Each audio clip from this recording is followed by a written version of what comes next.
अस्सलामुअलैकुम दोस्तों, इंशाअल्लाह ताला आप सब लोग खैर आफियत से होंगे। आज हम जिस मौजू पे आपसे बात करने वाले हैं, आज का हमारा मौजू है बुनियादी उर्दू अदब। और बुनियादी उर्दू अदब में जो आज हम पढ़ने वाले हैं, इस्म और इस्म के अक़साम के बारे में पढ़ने वाले हैं। ठीक है ना, क्या पढ़ने वाले हैं?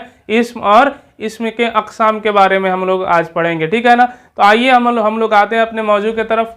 ठीक है ना, यहाँ देखिए सबसे पहले हमने लिखा हुआ है बिस्मिल्लाहिर्रहमानिर्रहीम, अल्लाह के नाम से शुरू जो बड़ा मेहरबान निहायत रहम वाला। ठीक है ना, और सबक है 42 और क्या है हमारा आज का मौजू है इस्म क्या है। ठीक है ना, हमें इस्म के बारे में पढ़ना है और इस्म के अक़साम के बारे में हमें बात करनी है।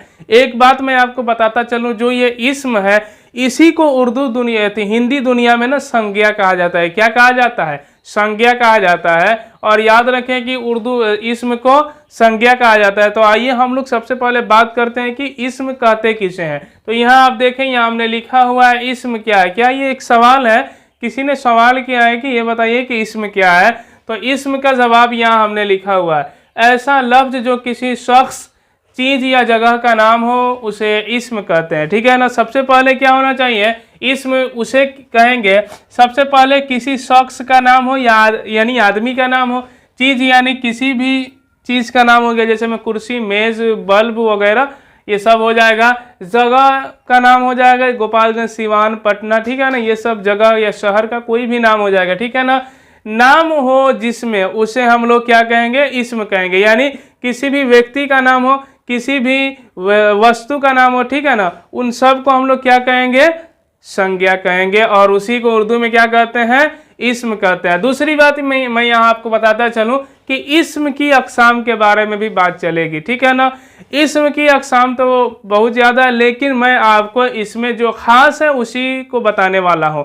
इस्म के दो अक़साम के बारे में हम यहाँ बात करेंगे, और भी जो अक़साम है उसको इंशाअल्लाह ताला जब मैं 10th क्लास का कवायद पढ़ाऊंगा उसमें मैं उसको पूरा पढ़ा दूंगा। ठीक है ना, इसमें सिर्फ ये आखिरी हमारा सबक है बुनियादी उर्दू अदब का। ये जो है ना कि आखिरी सबक हमारा चल रहा है, आज का जो आखिरी वीडियो है। इसके बाद इंशाअल्लाह ताला हम लोग पढ़ेंगे 9th और 10th क्लास का चैप्टर बाई बुक पढ़ेंगे। ठीक है ना, और उसी के साथ कवायद भी हमारा चलेगा।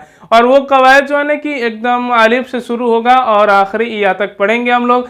और उसके साथ साथ हम लोग अपना बुक भी पढ़ेंगे और एग्जाम की तैयारी भी करेंगे। और एग्जाम की तैयारी की जो गारंटी है भाई 100% की है। इस साल की मैं अपनी बात बताऊं आपको, मेरा एक बहुत ही खास शागिर्द था, उसका आया है 98। उर्दू की मैं बात कर रहा हूँ, ये 10th वाला है। ठीक है ना, ये 10th का। और 12th में एक लड़की लाई है 97। ठीक है ना, ये जो है ना कि ये 6 मंथ के पढ़ाई का कमाल है। ठीक है ना, अगर चाहे आप लोग भी रेगुलर मेरा क्लास कर रहे हैं ना, तो आपको भी ऐसे ही नंबर मिलेंगे इंशाअल्लाह ताला। तो आइए यहाँ देखिए, सबसे पहले इस्म की अक़साम, इसमें नकरा और इसमें मारफा। इसमें के दो अक़साम है, क्या? इसमें नकरा है और इसमें मारफा है। तो हम लोग सबसे पहले ये जाने कि इसमें मारफा कहते किसे हैं और इसमें नकरा किसे कहते हैं। ठीक है, तो आइए मैं सबसे पहले आपको बताता हूँ कि इसमें नकरा किसे कहते हैं और है क्या। ठीक है, तो इसमें नकरा के बारे में हमें बात करनी है, तो यहाँ लिख लें हम, इसमें नकरा क्या है। ठीक है, क्या है इसमें नकरा क्या है, ये हमारा सवाल है। अब मैं इसका जवाब दूंगा। यहाँ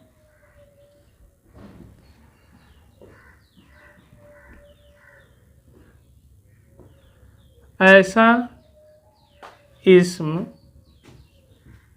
जो किसी आम शख्स, ठीक है ना, आम शख्स या चीज, जगह का नाम हो, ठीक है ना, उसे इसमें नकरा कहते हैं। किसे कहते हैं बाबू? इसमें नकरा कहते हैं। ठीक है, यहाँ देखिए इसमें नकरा क्या है, तो जवाब क्या ना, ऐसा इसम जो किसी आम शख्स या चीज, जगह का नाम हो उसे इसमें नकरा कहते हैं। क्या? आम चीज हो, क्या हो? आम चीज हो। ठीक है ना, और इसी को हिंदी में समूहवाचक संज्ञा भी कहते हैं। क्या कहते हैं? समूहवाचक, यानी समूह की बात की जाए जिसमें, एक टीम की बात जिसमें की जाती है, उसी को इसमें नकरा कहते हैं। जो आम चीज यानी किसी भी व्यक्ति के बारे में, जैसे में एक जाति के बारे में, जातिवाचक संज्ञा का मतलब होता है ना, किसी एक जाति के बारे में बात की जाती है। जैसे में लड़का एक जाति हो गया, लड़की, ठीक है ना, कबूतर, बतख, ये सारे जाति के बारे में, किसी खास के बारे में नहीं, सबके बारे में, यानी सारे समूह के बारे में बात की जा रही है, ठीक है ना। और इसी को ऐसा इसमें जो किसी खास शख्स या चीज का नाम हो, उसे इसमें नकरा कहते हैं और इसी को समूहवाचक संज्ञा कहते हैं। क्या कहते हैं? समूहवाचक संज्ञा। ये आपको याद रखना है, ठीक है।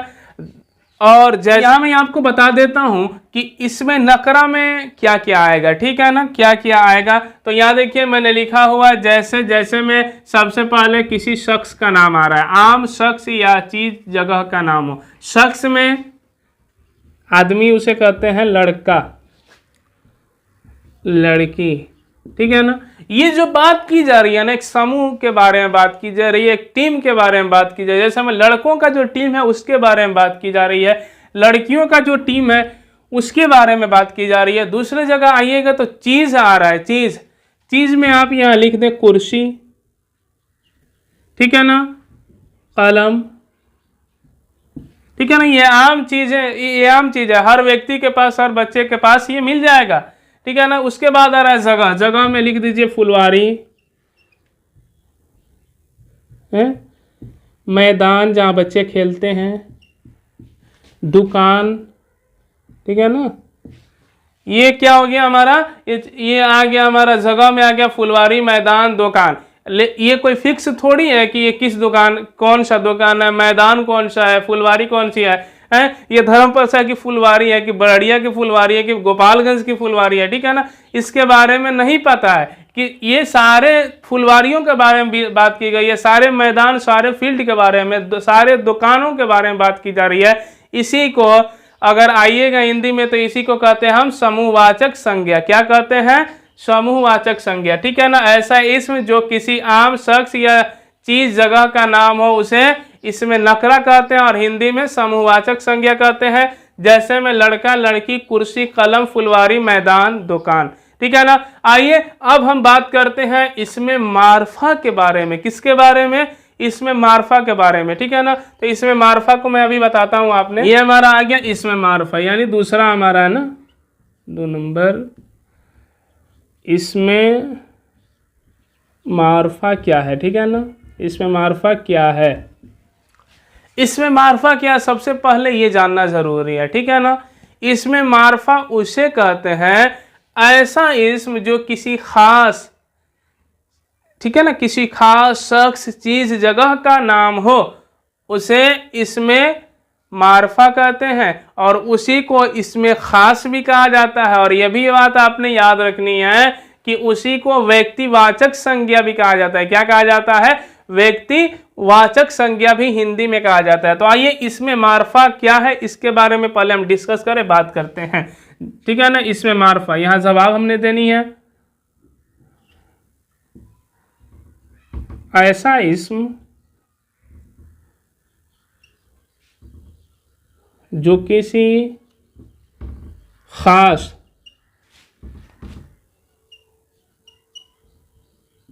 शख्स, एक मिनट, यहाँ नुक्ता जो है कि मैंने शॉर्टकट में दे दिया था, शख्स या चीज, जगह का नाम हो, ठीक है ना, नाम हो, ठीक है, सबसे पहले नाम हो, उसे इसमें मार्फा कहते हैं, ठीक है ना। दूसरी बात, यहाँ हिंदी में इसको कहते हैं व्यक्तिवाचक संज्ञा, व्यक्तिवाचक संज्ञा, ठीक है ना। व्यक्तिवाचक संज्ञा का मतलब ये होता है, यहाँ जो हमने बात की थी इसमें नकरा के बारे में यानी समूहवाचक संज्ञा के बारे में, यहाँ था कि ये समूह के ऊपर वजन डाला जा रहा है। मान लीजिए किसी को खिलाना है, किसी समूह को खिलाना है, किसी टीम को खिलाना है ना, तो समूह के बारे में टोटल बात करेंगे। और किसी खास आदमी को खिलाना है तो यहाँ आ जाएंगे व्यक्तिवाचक, यानी किसी खास व्यक्ति से बात करनी है, किसी खास आदमी से बात करनी है, वो क्या हो जाएगा ना, व्यक्तिवाचक संज्ञा हो जाएगा। और सारे जैसे में क्लास में बच्चे बैठे होते हैं, 10-20 बच्चे होते हैं, वहां बात करेंगे ना तो वो आ जाएगा आपका समूहवाचक संज्ञा में, ठीक है ना। और किसी खास से बात करें, किसी खास एक बच्चे को बुला करके बात करने लगे हैं, वो क्या आ जाएगा, व्यक्तिवाचक संज्ञा में आ जाएगा, ठीक है। और व्यक्तिवाचक संज्ञा को इसमें मार्फा कहते हैं। और इसमें मार्फा जो है, इसमें मार्फा को ही इसमें खास भी कहा जाता है, ठीक है ना। इसमें खास का मतलब ये होता है जो खास लोगों के लिए इस्तेमाल किया जाता हो, ठीक है। तो आइए मैं इसे बताता हूं कि क्या क्या इसमें मार्फा में आ जाएगा। जैसे में ले लीजिए, यहाँ लिखा हुआ है ना शख्स, ठीक है ना, किसी शख्स का नाम ले लीजिए, तो शख्स में क्या आ जाएगा, आप अपने यहाँ के किसी बड़े आदमी का नाम ले लीजिए, ठीक है ना, अपने यहाँ के बड़े आदमी का नाम ले लीजिए। तो मैं एक बड़े आदमी का नाम लेता हूँ, आला हजरत, इनको तो हर कोई जानता होगा, आला हजरत, ठीक है। दूसरे में आ जाइए, अपने समाज के किसी बड़े शायर का नाम ले लीजिए, ठीक है ना, बड़े शायर का नाम लीजिएगा तो आ जाएगा अरशद इकबाल, ठीक है, अरशद इकबाल। दूसरी बात यहाँ आ जाइए, यहाँ किसी अच्छे खातून का नाम ले लीजिए, तो ले लीजिए फातिमा, ठीक है ना, ये हो गया फातिमा। यार चीज में आप जब अपना कोई भी सेंटेंस इस्तेमाल करें, कोई भी जुमला इस्तेमाल करेंगे ना, तो आप अपना चीज का नाम खुद से डाल सकते हैं। मान लीजिए आपकी कुर्सी है, तो आप ना डालिएगा सेंटेंस में, ठीक है ना, जो आपकी खास कुर्सी है वो आप डालें, ठीक है। या कोई भी चीज में आपका कलम हो, कॉपी हो वगैरह, आप डाल सकते हैं। दूसरी, जगह के बारे में बात की जा रही है, तो जगह के बारे में सबसे पहले हम अपने यहाँ का नाम इस्तेमाल कर लेंगे, धर्मपरसा, ठीक है, धर्मपरसा। जगह में आ जाएगा गोपालगंज, गोपालगंज। दूसरा, तीसरा आ गया हमारा बिहार, ठीक है, ये हो गया हमारा जगह, ठीक है। और इसे हम क्या कहते हैं, इसमें मार्फा कहते हैं। और इसमें मार्फा में क्या क्या आता है ना, खास चीज आता है, खास नाम आते हैं सिर्फ, किसके, शख्स का नाम, चीज का नाम, जगह का नाम, ठीक है ना। जगह या शख्स या चीज का नाम जो होता है ना, उसे इसमें मार्फा कहते हैं, और उसी को हिंदी में व्यक्तिवाचक संज्ञा कहते हैं, ठीक है ना। किसी एक व्यक्ति के बारे में जब बात की जाती है, किसी एक व्यक्ति के बारे में जब कुछ भी कही जाती है ना, तो उसी को व्यक्तिवाचक संज्ञा कहते हैं। और समूहवाचक के बारे में मैंने ऊपर आपको बताया है, इसमें नकरा जो होता है उसी को समूहवाचक संज्ञा कहते हैं। और संख्या की तारीफ हमने यहाँ आपको करके बताई थी इसम से, ठीक है ना। इसम जिसे कहते हैं उसी को हिंदी में हम लोग संज्ञा कहते हैं, ठीक है ना। संज्ञा का मतलब होता है, तो अगर आपने मेरी वीडियो अच्छी लग गई है तो इंशाअल्लाह ताला आप मेरे चैनल को सब्सक्राइब करें और इसे लाइक करें। जो भी डाउट्स हो, जो भी बातें आपको समझ में ना आए, उसे हमें कमेंट्स के जरिए हमसे पूछ सकते हैं, ठीक है ना। जब तक के लिए चलिए, अस्सलामु अलैकुम व रहमतुल्लाहि ताला बरकातुहू।